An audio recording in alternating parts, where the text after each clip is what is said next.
Do you want to train at the caveman level, which is not the most efficient techniques all the time, or do you want to train using superior techniques? And there's a good chance you're going to fall back on that because, again, the whole idea of training is to imprint, those mechanics in your mind so that you do them subconsciously. Hey there. Welcome to Everyday Marksman, episode number 24. I'm your host, Matt Robertson. On today's episode, I am talking to an awesome guest who is both a competitive shooter and longtime Special Forces member. But I'll talk about him in a second. First, if you are new to the show, then welcome. This is the Everyday Marksman. Our website is everydaymarksman.co, and our mission is tactical skills for adventurous life. Now, what does that mean? Well, it means that I am here to help everyday people just like you learn and grow their skill sets in both shooting and marksmanship and survival and physical fitness. And in these days, as I'm recording this, we are dealing with a pandemic. And this is exactly the kind of situation that I think of when I say that I want people to be able to go out there and be confident and take care of their families and their communities. So I'm happy you're here. Now, this episode is brought to you by me. That's right. I am sponsoring my own episode because otherwise we don't take any sponsors here. We're totally user-funded by people just like you. But I am sponsoring this one with our community, the Marksman's Quarter. Now, I mentioned this last week. The Marksman's Quarter is about to open here at the end of March 2020. We're throwing our doors open so you can join our merry band of marksmen.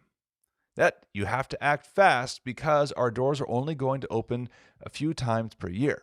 So to get on the waiting list, go to everydaymarksman.co/community. But what is the Marksman's Quarter? I am so glad you asked. Our community is a place focused on action so that people like you can connect with other marksmen also working on their own goals and their capabilities, and you can help each other out. Either ask questions, hold each other accountable towards the challenges, and learn and grow together. That is the goal, and I would love to have you there. Now let's talk about today's guest. Jeff Gurwitch is a 26-year veteran of the United States Army, with 19 of those years being in Special Forces. He's also been a competitive shooter for over 15 years. He has combat deployments in Iraq and Afghanistan. He writes for SWAT magazine as well as Defense Review, and he competes in USPSA, IDPA, and PRS. So the reason I had him on today was because who else has such good insight into bridging the gap between competitive shooting and tactical shooting? What's similar, what's different, and what can each side learn from the other? All right, that is enough out of me. Let's get on to the interview with Jeff.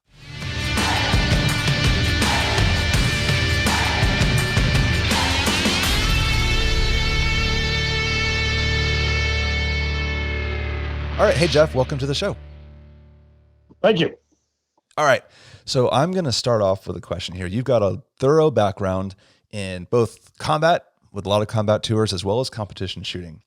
So I think you're probably the perfect person for me to start off with this question. How do you see the relationship between competition and defensive shooting? It's pretty easy. If you want the best weapon handling skills and marksmanship skills, you need to shoot competition. Tactics aside, competition is a game, but to do well in competition, you have to be able to shoot fast and accurately, and you have to have the best weapon manipulations techniques to keep your gun running. And that's what you can bring into tactical shooting to be able to outshoot your opponents. I know there's people who will go into saying, well, that's a gamer technique. Is that ever really a bad thing, or is that ever a good thing? Like, how does that work out? Well, actually, when I first started shooting competition while in Special Forces, I got poo-pooed by a lot of my peers. Because in the early 2000s, shooting competition was seen as a total game. But actually, your best shooters in Special Forces now are all guys that have a deep competitive background.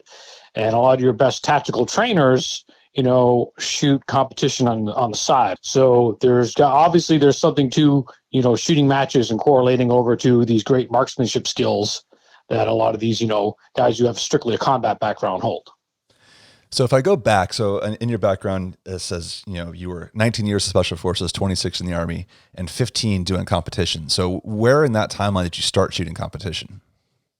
Well, it's actually been over 15 years now. Actually, I started competitive shooting right around 2001. And it's actually, I was at Fort Bragg attending one of our Special Forces shooting courses, and I was a lot younger back then. And, I had the mentality of, I'm the tip of the spear, I'm a Green Beret, I am a complete badass. And when I went to my first USPSA match in North Carolina, I got crushed. I mean, completely crushed by all these civilian shooters. And it, really made me ask, how are these people doing it? Why, I'm so great at tactical shooting, been through all these, official military training, but then I go to a match and, I'm getting, outshot by civilians, and people with zero tactical training. How did that affect your ego?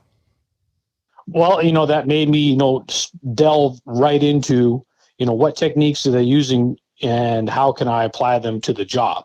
And I've never had a problem, shooting a competitive stage, realizing it's just a course of fire, it's a game, but the techniques that I'm using to now do well in these stages, a lot of them roll right into, tactical shooting.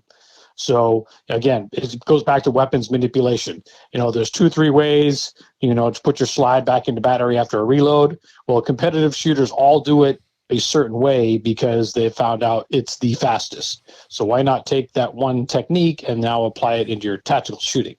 And there's a lot of techniques that you can draw from competitive shooting and roll right into tactical shooting. Because again, in a tactical scenario, it's all about shooting as fast and accurately as you can and keeping your weapon going during that engagement. So you mentioned that all the competitive shooters were doing a certain slide release technique. Which one was it, out of curiosity? That is the, using the slide release or slide stop lever, even on a Glock, which is what I carry now. Gloves, no gloves, I have no problem, hitting that slide stop. It's a lot faster than doing the slingshot method, which is, and the palm down, or, super positive method of racking the slide with the palm down, pulling it back towards you, which, a lot of tactical shooters will say it's gross motor movements. And under stress, you're going to result to caveman. So you need to use simple motions. But really, if you train, when you are in that, that life or death scenario, you're going to fall back on your training. So why not train using the best and most efficient techniques? It's funny. I feel like you stole that question right away before I was going to ask it, which was, what do you think about the whole idea of the caveman gross motor skills versus fine motor skills under stress? There's definitely something to it. The first time I was ever engagement or a shot at a live human being, I recognized it moments after it happened. I recognized I had tunnel vision. I had an EOTech. I remember looking through the EOTech, not seeing the red dot and circle at all. But as I was shooting, I was trying to spot hits on the bad guys rather than really looking for a point of aim in the bad guys. And I wasn't paying attention to anything going on to the left and right of me until after, the first few shots I took. And then, I kind of came back to reality and I instantly realized, hey, I was going through some sort of, tunnel vision or really, target fixation, because your body's going to naturally want to focus on the thing that can kill you. But really after that, as far as, coming unglued and having to rely on gross motor skills, I didn't experience that. I kept my weapon running. It's not like I couldn't hit the, the bolt release on my M4 at the time. I couldn't do fine manipulations. I didn't experience any of that. Because again, when it came to actually keeping my gun running and going through, what I needed to do, I fell back on my training. So there's a statistic, and how statistics work on the internet. But I had read somewhere a long time ago that the expectation is when you're under stress, you're going to fall back to 50% of whatever you could do when you're not under stress. Does that seem reasonable to you? There is some merit to that. I experienced a little bit of that again with my first engagement. I recognized I had tunnel vision right out the gate, but do you want to train at the caveman level, which is not the most efficient techniques all the time, or do you want to train using superior techniques? And there's a good chance you're going to fall back on that because, again, the whole idea of training is to imprint, those mechanics in your mind so that you do them subconsciously. So if we all resulted to caveman all the time, then you would have 10,000 NASCAR crashes because guys under stress would be rolling their cars, and everything else that requires high performance. But for some reason it just exists in the tactical world that you're always going to go to caveman, train at caveman. No, why don't you train using the best techniques? And there's a good chance, and it's been shown a lot of you can watch a lot of videos of cops in their very first engagements. Perfect stance, perfect grip, and they're laying lead into the targets the right way, and they're falling back on their training. Mm-hmm. Yeah, so you default to what you have practiced the most. So even I think the way I always took it was if you're gonna resort down to 50% of what you could do normally, well, if you've already trained to a much superior technique, like you're saying, or a higher level, then you're still in a better position than you would have been otherwise. Yes, I totally agree. So you should be familiar with all the different techniques out there, and obviously know the gross motor skill techniques like racking the slide with palm down and things like that. But when I go out and train, I'm training using the best techniques that are the most efficient and fast that keep my gun running and my sights on target. So then, aside from just the actual training piece of that, everybody loves talking gear questions. So with all the background that you've got, have you ever seen a lot of bleed over from competition gear configurations to what happens at the tactical side? Yes. There's definitely a bleed over both ways from tactical into the, civilian competition world and the, competition world into the military. And really that's been going on probably the last 10 or 15 years. The first dual optic that came out that I saw was, an ACOG, and I think it had a doctor sight on top. And that was a military thing. And it was immediately picked up by 3-gun. But then, in the last 10 years, 3-gun's taken the piggyback mounted optic and they put it off to the side for a 45-degree mount, which is way faster, better height above bore. So now it's that's taken from the competitive shooting world. In the last 2 years, if you look at a lot of soft operators guns, they're running a 45-degree offset mount now with a low power available optic, which is a 3-gun open setup. Mm-hmm. So there's definitely a lot of crossover in between. And it goes to, hey, if it works, great, and it's allowing people to win in competitive shooting, why not apply that same technology and techniques in combat? If it's proven rugged and sturdy, then I'm all for technological advances that can, again, increase your chances to defeat the bad guy. And you mentioned the variables in there. So obviously, I full disclosure, I did a bit of homework ahead of this one. So there was an Instagram post you had made with an issued M4 with that Elcan on it, the Elcan Spectre DR, the 1-4. And you had said it was totally obsolete by today's standards. So I'm kind of curious if you could expand on that a little bit. 1-4 scopes, their time was around 2007, 2008. And then it was around 2010-ish, I believe, is when the Vortex kicked out their 1-6 Razor. And now we're into 1-8s and 1-10s in a practical size model. And it's not that you're increasing the range of the M16 or the M4 or the 5.56 round, but you're increasing the shooter's capability to get a pinpoint precision aim on a target at range. So you take the 1-4 Elcan. Yes, I can make a 400-meter shot using a 1-4 Elcan and a human-sized target. Now you give me a 1-8 scope or a 1-6. Now I can get a precise aiming point for my bolt impact on that same target at that same distance, just because I have the more magnification. So instead of aiming, center high chest with the 1-4 and hoping I get somewhere in the chest, well, now I know with a proper hold, hey, if I want to, get a headshot or get them right in the heart, that more magnification is going to allow me that because of, better precise aiming point through the magnification. So do you think I know the trend has gone, there's the 1-4, like you said, that was 10 years ago. And then there was the 1-6, and then we're into 1-8. And I think, is it Vortex or Trigicon right at SHOT Show is putting out a 1-10 now. Do you think that trend is like kind of getting ridiculous, or is there a sweet spot that the average person should be looking at for kind of looking? I have not played with the 1 to 10s yet. 1 to 8s I've played with, and I'm a fan of it. Is it going to get to a point where it's just too much? Again, your average rifle everybody's shooting is an AR style platform.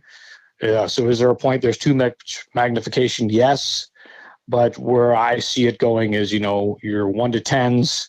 I believe the Vortex Razor 1 to 10 is probably over $2,000. That's just me guessing. I haven't looked at the price point on it.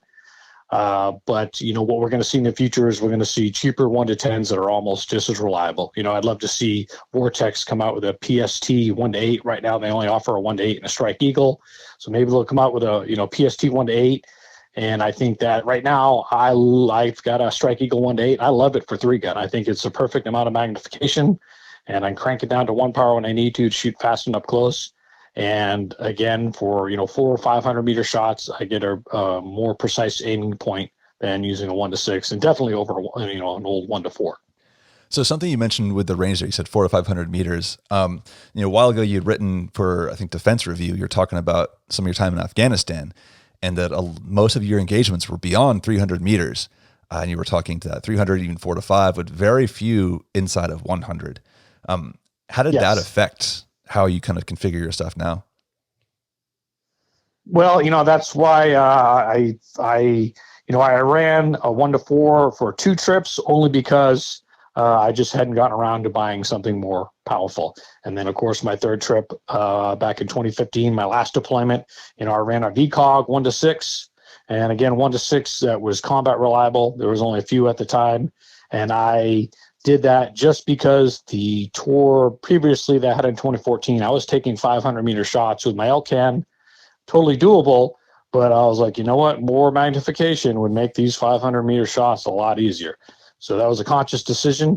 And my VCOG stayed on 6 power the entire tour. I never ended up dialing it down. I had an offset red dot. But, in my situation during my last tour, it's true. All my targets, I think the closest engagement I took was probably around 200 yards. Now, I had teammates, taking, CQB style shots, shots at 100. But as far as targets that presented to me, nothing was closer than 200. And I think what's interesting about kind of that situation to me is, not being a combat guy myself, but, I'm a data nerd. So when I go back and read the research from like Norman Hitchman in the 50s, of saying, hey, this is why a 5.56 is an ideal cartridge. Part of it was because we never really engaged past 300 yards. So it's interesting to hear that experience being, well, this is turning the whole theory on its head. Yeah, and my last tour, I had the option of carrying a 308. They're on teams in the form of the M110s and the Scar Heavies. But I specifically stayed with 5.56 just because of ammo capacity. I can carry 300 rounds of 5.56 on me, as opposed to say 180 or 200 rounds of 308, and I just wanted P for plenty. Mm. So here's kind of a follow-on question to this gear question, because a couple times you've mentioned the value, and you've written about it too, a dual optic, an open setup where you've got the offset red dot as well as a magnified optic, and you mentioned the VCOG. You left it on 6 and kept the offset.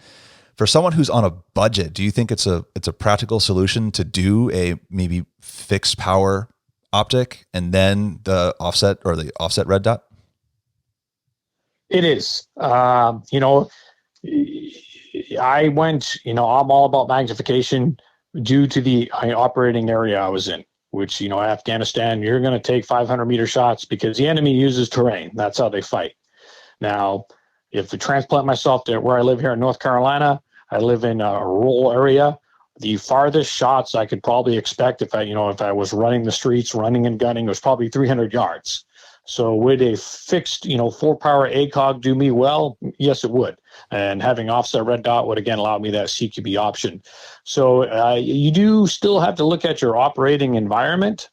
If you're going into an unknown, though, like if the Army recalled me back to service and they said, hey, you're going to deploy to combat, but we don't know where you're going to yet, I would go for my VCOG and offset red dot If I could get a VCOG 1 to 10, then I would throw that on my gun for the extra magnification, because I'd rather go into an unknown situation with the most capabilities that I can pile on to the rifle that I'm going to fight with. Mm-hmm. Now, just out of curiosity, we're talking about Afghanistan, but how did that contrast with what you saw in Iraq? Well, it was different eras, and because it was different eras, that drove the technology and what we had on our guns. So I did 3 tours of Iraq, the invasion, and 2 follow-on tours. My last one was in 2005. So we had soft mod Block 1 at the time. So our only magnified optics were fixed-powered ACOGs, and because the enemy is completely different in Iraq where theirs, because it's a flat country, they don't have the mountains to hide in. They fight in the city. Mm-hmm. So you're going to have a CQB fight. And that's why a majority, if you look back at old photos from, Iraq time, everybody's running aim points, just because, hey, we're fighting the cities. The enemy does not use the rural areas. But if I could go back in time and take an ACOG and an offset red dot, I would have done that, because just because you're in an urban setting does not mean you're not going to have long shots. You can have 200 or 300 meter shots easy inside of a city, from rooftop to rooftop, or you're taking a building, now you're shooting out of a building at targets coming at you. So I definitely, had the technology existed and was available, I definitely would have jumped on it. Okay.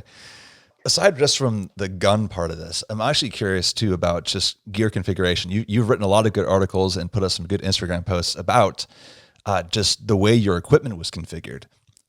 Has competition influenced that as well? Like the way you have like your vest or your belt or your plate carrier or anything like that? Competition is definitely a factor. It was, one of the main reasons why, special operations went with the Daniel Defense RIS-2 rail, because, with the M4, had the Knight's armament rail and the soft mod Block 1. Well, as the methods of holding a rifle evolved, and we ended up copying 3-gunners with the more extended forearm. You can call it a C-clamp grip or a 3-gunner style grip. You need more rail space, and that was a demand of SF dudes who wanted, looking at how guys are shooting 3-gun and their more extended rails, which allowed them more leeway where to put their hand. That was one of the direct things that came over. Say, we want this type of rail so we can do this. So that's a direct influence from the competitive shooting world. And as far as like personal equipment, there's a balance you've got to maintain when you're rigging up for combat, and that's retention. So there's a lot of great competition style holsters and mag pouches out there, but if they can't hold up to running, falling, wrestling with a dude, and not have your gear become a yard sale and sling out, then that's something you got to look for. So as far as running that type of gear, there's definitely, I would say, a difference. The holsters I use in competitive shooting, I can't carry on a mission because they wouldn't last me rolling around with a dude if he's trying to go for a gun grab. So that's the retention piece. So we're talking something like, all right, this has to have the hood that retracts on and keeps it in until you need to, versus the open top, super fast to draw from kind of holster. Yep, and your angled mag pouches that mechanically allow you to draw your magazine smoother. You can get away with some stuff like that, but again, you got to have good retention because your stuff's going to stay on you. So I do the reverse. So for the longest time, I would run my duty style belt in 3-gun. There's a lot of old photos of me. I'm running a war belt in 3-gun. So I would train with the belt I'm going to run. In the tactical world, I would just throw shotgun caddies on it and things like that. And that's how I handled that issue. So I kept my gear that I used duty style.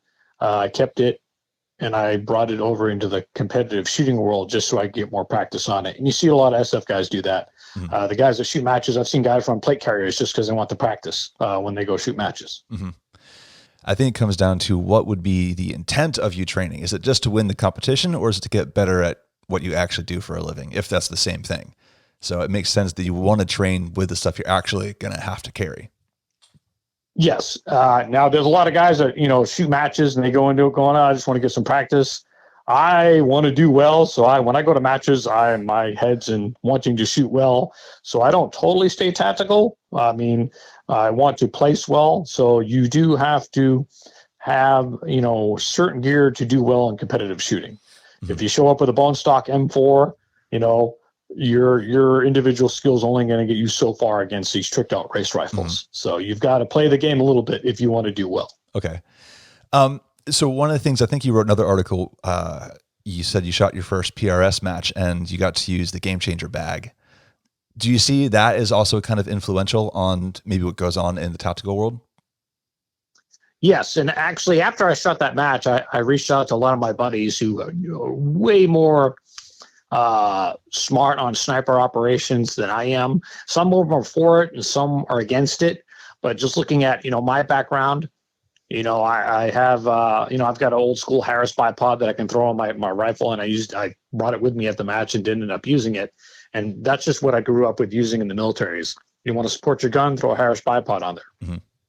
After using the Game Changer bag, me personally, I was like, wow, this thing's way more stable. It forms to whatever you're going to rest it on. And if you don't want to carry the weight, just empty it out and you can fill it with sand wherever you set up at. So, I will, fixed bipod, you got to lug around in your rifle, or a bag that you can keep filled up, or you can empty it and fill it as you go. That I think is way more practical at forming around whatever objects you can rest it on. I would go with a Game Changer bag. So one of the things I've seen this trend happening around social media and the internet and YouTube, if you consider YouTube to be social media, but where I see people who are showing clearly like competition level, I'm going to run around super fast and shoot at lots of targets. And then people are spinning that as tactical training. So just a kind of context, I remember you had a quote talking about, for CQB in particular, that you have speed, surprise, violence of action. But if you don't have surprise, then speed's going to get you killed. Do you think there's a problem here where people lack context on what they're seeing online?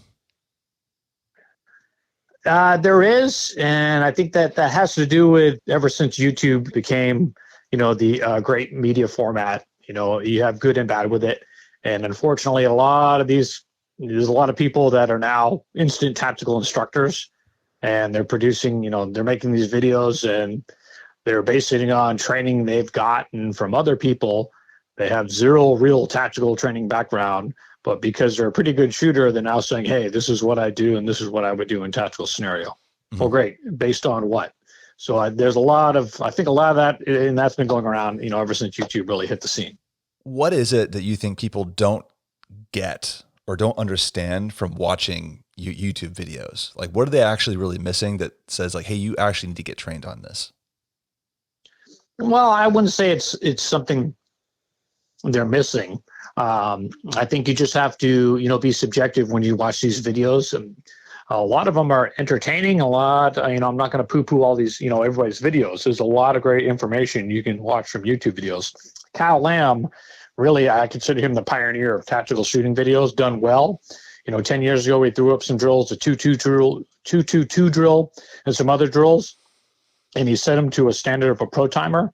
And, I think that was, incredible, because for the first time you had a guy putting out videos that had quantified, drills that you can measure your level and say, it was not pass or fail. He's just like, hey, these are times you need to look for. So I think, you carry that over to today, you ought to be looking for videos like that, guys that can back up the drill.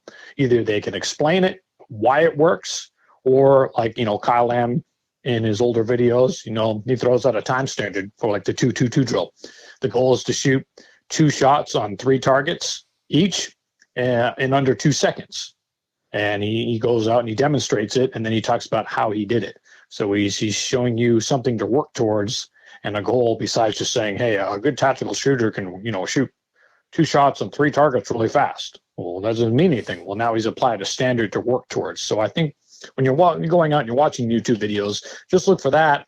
Or again, if they're talking about, hey, when you reload, do it like this because that's going to save your life.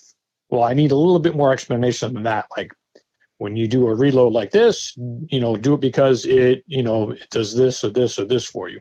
Look for the explanations behind the techniques. So do you have advice for anybody who is interested in getting tactical training, to what to look for in their instructor? Well, I think you have to break it down to, what are you looking for in the training itself? So that's the first thing somebody should really address. Do I want to become a better shooter and just shoot better? or am I truly looking for, tactical training? Because if you just want to shoot better, you don't need a tactical guy to show you how to shoot better.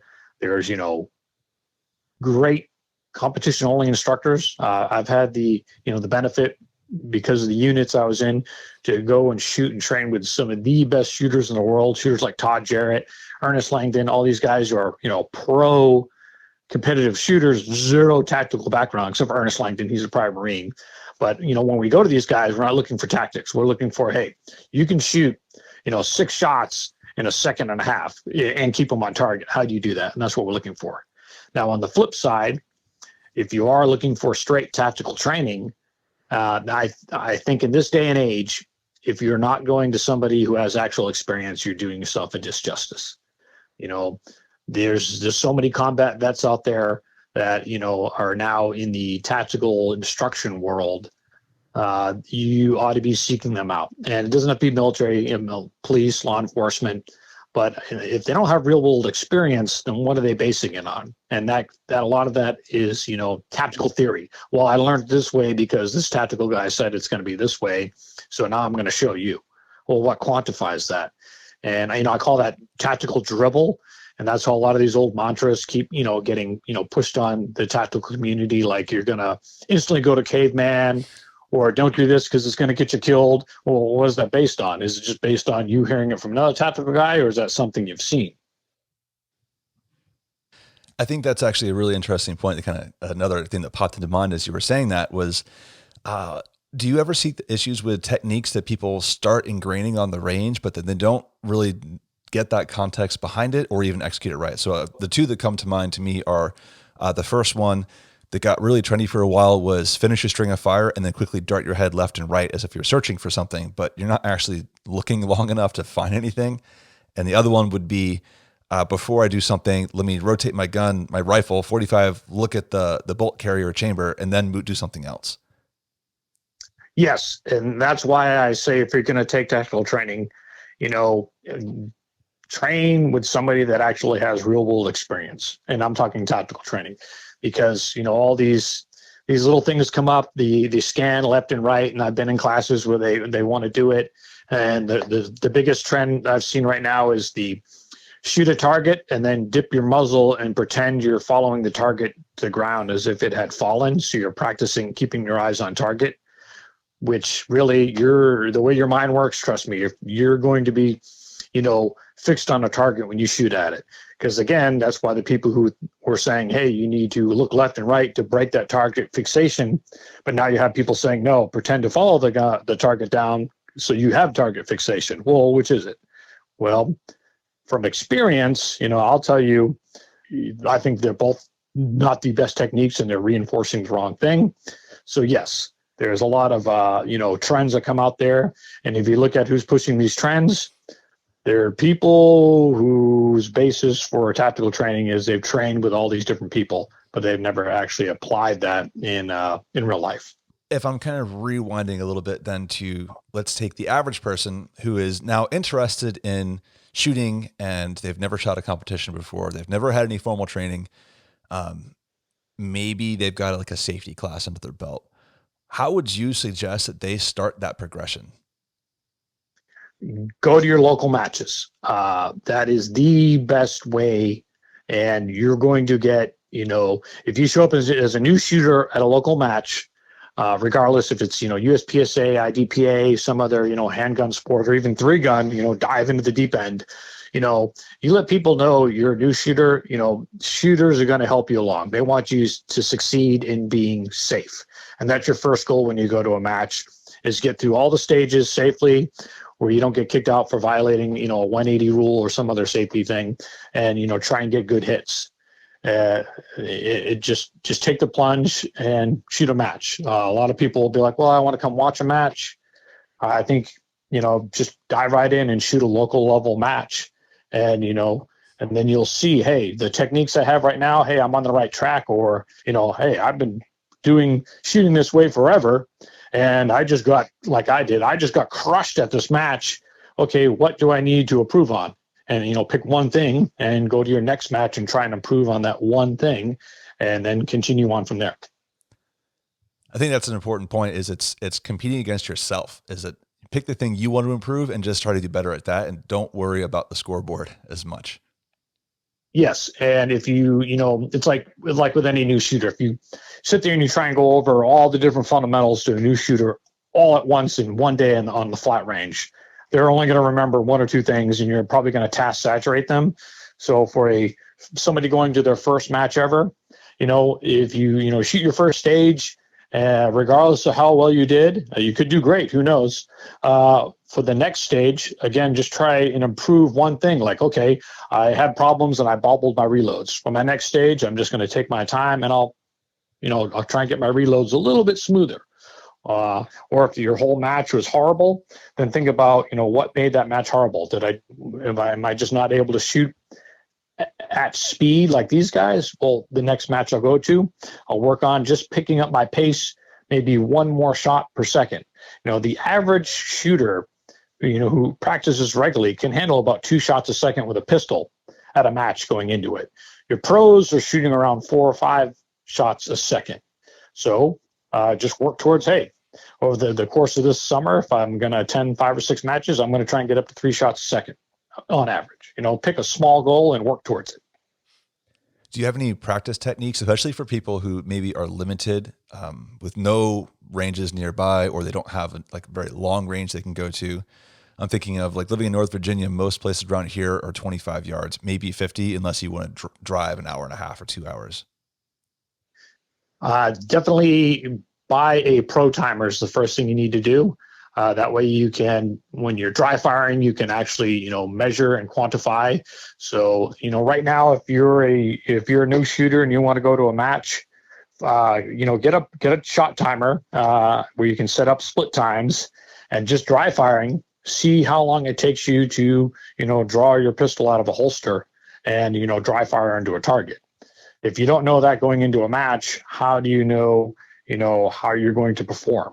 So there's a lot you can do in dry fire, and, for limited, spaces.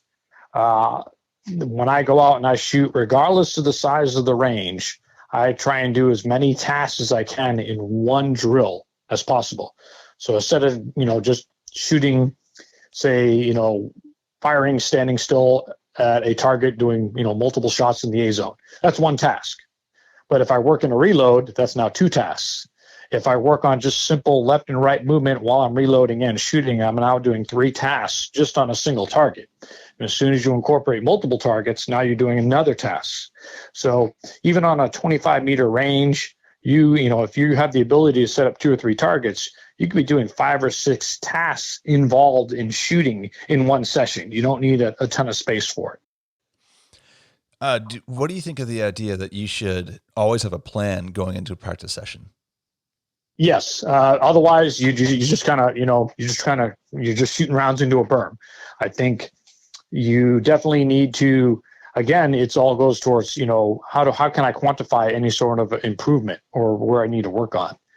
So if I know already that I can do, say 2 shots out of the holster at 7 yards, in 1.5 seconds, okay, now I need to either work on increasing that distance so I can do, say, 2 shots in that same time standard now at 10 yards, or I'll work on at 7 yards trying to get 3 shots out in that same time standard. So there should be a goal of always trying to press and improve yourself. Otherwise, you'll fall into that trap of stagnating. And this goes back to my very first match. I was brought up to a certain level of marksmanship ability in special forces, and it wasn't until I shot my first match that I realized, wow, I'm really not at a standard where I thought I was.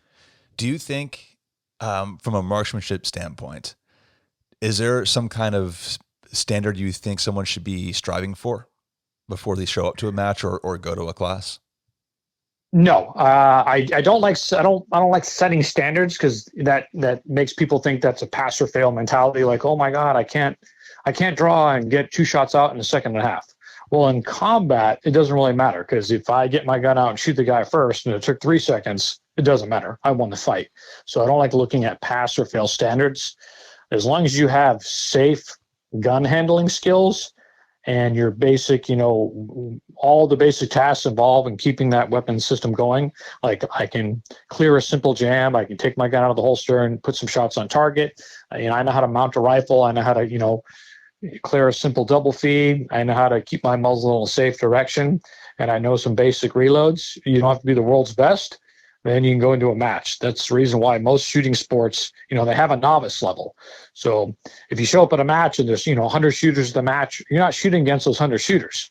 You're only being graded against the other novices. So it could be 100 people there, but really you could only be being graded against 5 other dudes who this is their first match also. So don't let that, the intimidation of all these guys right here with all this great gear and, and all these sponsored shirts and this and that, they're there in a whole nother league that you don't have to worry about until you start moving up the ladder. That's going to the first competition side of it. How does this, progression work for someone who's, say, they want to get their carry permit or they want to do some carbine training? What does that progression look like for them as well? Or is it related to? Like, is it separate or is it a different track? How does that look in your mind? Well, I think really the easiest thing to do, regardless if your goal is to be, shoot competition, or you just want to have, know you have competence in carrying a firearm for defensive purposes, is, shoot with people that are better than you. So if you have, buddies or family members that have already been doing this for a while, or carrying a gun for 10 years, shoot with them. It's like with anything.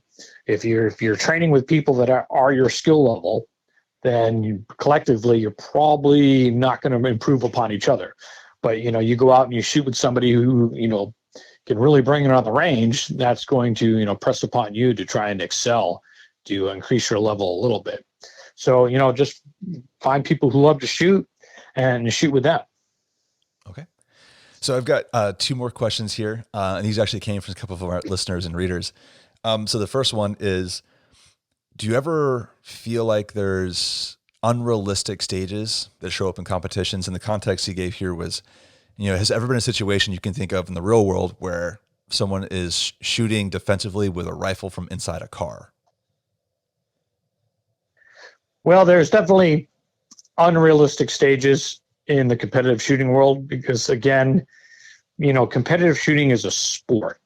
So even IDPA, which is supposed to mimic, daily situations you could be confronted in a tactical scenario, anytime you apply a shot timer to something, to me, it's a game. So, and there's, at major matches, they're going to do anything to try and make it as hard as they can. So I view it purely from a game standpoint. You get into tactical scenarios, yes, you can be shooting around cars, in cars, out of cars, into cars filled with bad guys. So again, that goes back to what type of tactical training are you looking for? So, if you've already taken several classes that consist of, mainly flat range shooting and you've got some decent skills, then look at the alternative training out there, which is, these courses that involve shooting around cover such as vehicles, intro to CQB style courses.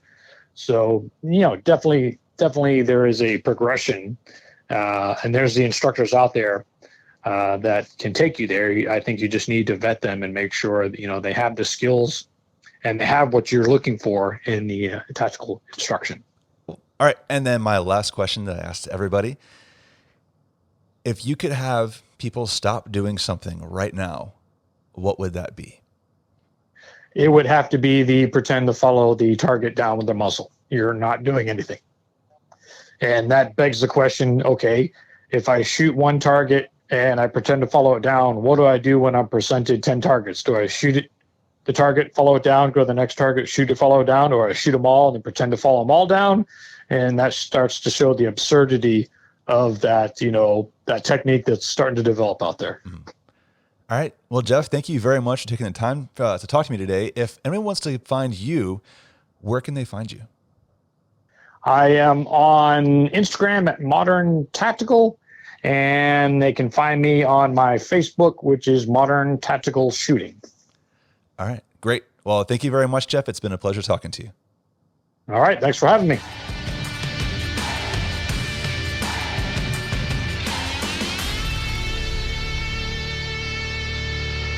All right, let's talk about my key takeaways from this interview with Jeff Gurwitch. I hope you enjoyed it because I know I enjoyed having the conversation with them. Now, if I had to narrow this down to, let's say, two major things. Number one is that a lot of people out there are saying the wrong things about competition techniques. We all know that competition is a game. That's why there's a timer, but that doesn't mean that the techniques you learn and practice while doing it are not valuable. Jeff gave the example of reload techniques. If you are going to win a match, you're going to learn the bestest. Sorry, that's not a word. You're going to learn the best and fastest ways to reload a pistol or your gun or manipulate your weapons or find ways to get on the target and get to positions. How is that not useful to you in a defensive situation? And I know there's the argument out there about, well, you need to go to gross motor skills because your mind goes to a caveman. Well, I agree with Jeff in saying that that's really a matter of training. And if you practice enough, if you do your daily dry practice, as we have a marksman challenge for, you're going to ingrain those movements into your mind, and then you're going to do it right when the pressure is on. Now, my second big takeaway from this interview was also knowing who you're getting training from. I will admit that I have gotten somewhat jaded against some trainers in the past or Instagram personalities who really focus on shooting fast and clean and competitive styles and then trying to teach that defensively. And I think that's actually my problem, is that, like Jeff said, you want to be able to put things into context. Really great competitive shooters can teach you some really great shooting techniques. On the other hand, if you're going to learn defensive shooting techniques, you want to learn from somebody who's actually been there and done that and can tell you this is how it's going to work. So know who you're getting training from. Seek out the people who can do what you need. All right, that is going to be it for this episode, guys. As a reminder, it is March as I'm recording this, and the marksman community, the Marksman's Quarter, is about to go live. Now, if you remember from last week, the Marksman's Quarter is a place for people just like you to come together and start improving on your skills as a community, to find that accountability, to set those goals, and start walking down the marksman's path. And it's only going to be open for registration a few times per year. So if you want to get in the first wave, go to everydaymarksman.co/community and make sure you sign up for that waiting list so you are the first in the door. All right, that is it for me this week, guys. I will catch you next week. Have a wonderful weekend, and I will talk to you later.